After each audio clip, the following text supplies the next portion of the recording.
Hello, good morning. This is Shahina from grade 4 SSES Lapu-Lapu. Ngayon, tuturuan ko kayo kung paano magsaing ng bigas gamit ang rice cooker. Una, maghugas muna tayo ng kamay.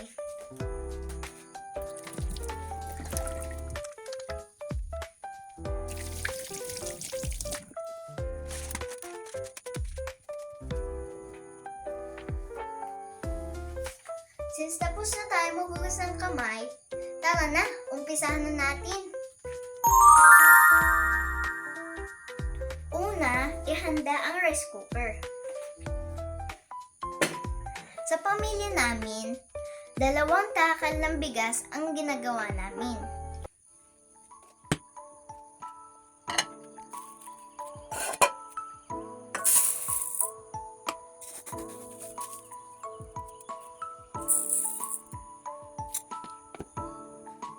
Kung gaano karami ang takal ng bigas, ganon din ang dami ng tubig.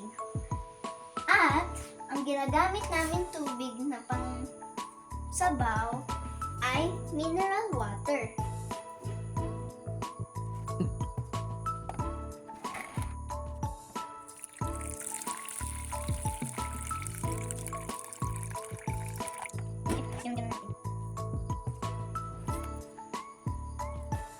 Haluin natin ng mabuti para matanggal ang madumi.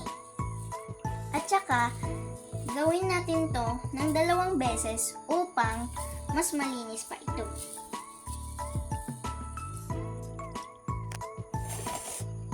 At importante na huwag ito itapon dahil pwede itong gawing sabaw para sa pagkain at pandilig ng halaman.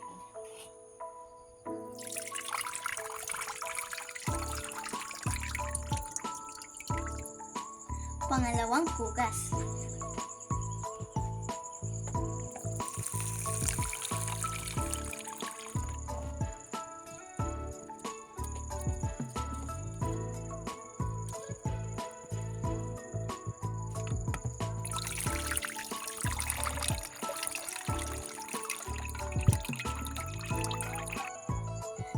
Kung 2 takal ng bigas, edi dapat 2 takal din ng tubig.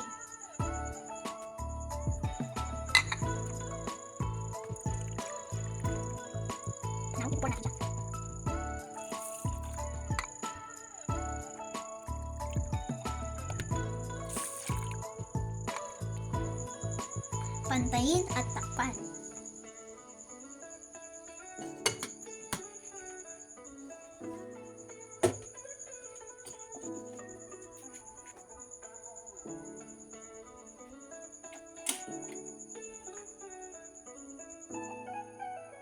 Hintayin na natin kumulo ang bigas.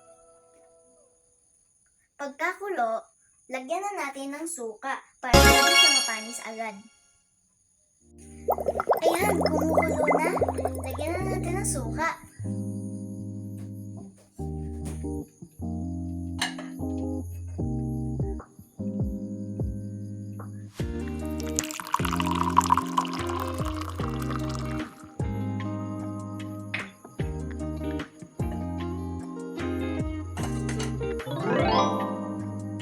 Nakalimutan ko pala guys, maglalagay na din ako ng itlog para iyan yung umagahan ko.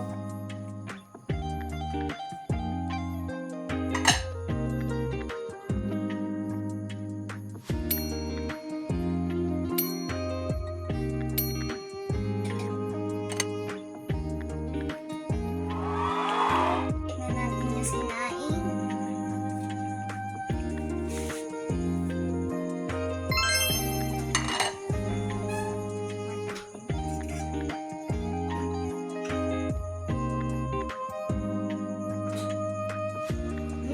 Ito na siya. Tikman nyo.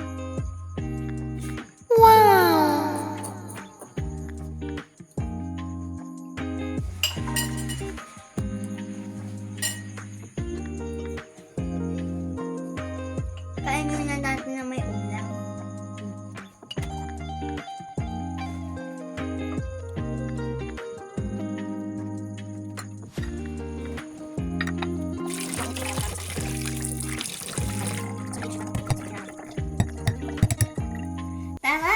na tayo.